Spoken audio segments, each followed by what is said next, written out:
Car Free Day 24 November 2024 bersama tim Kota Banda Aceh.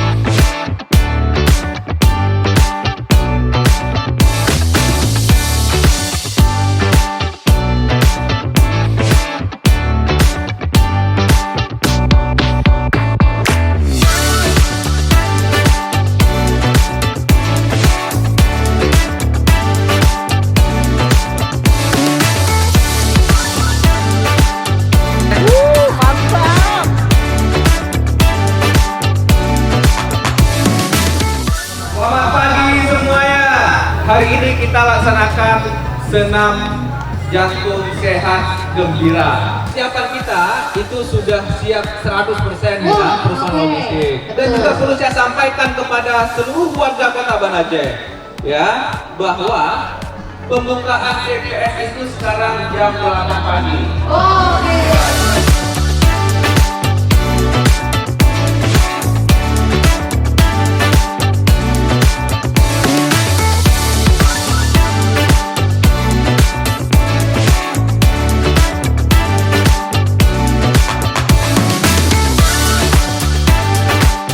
Yang penting nyoblos, siapapun pasti yang terbaik menurut seluruh warga.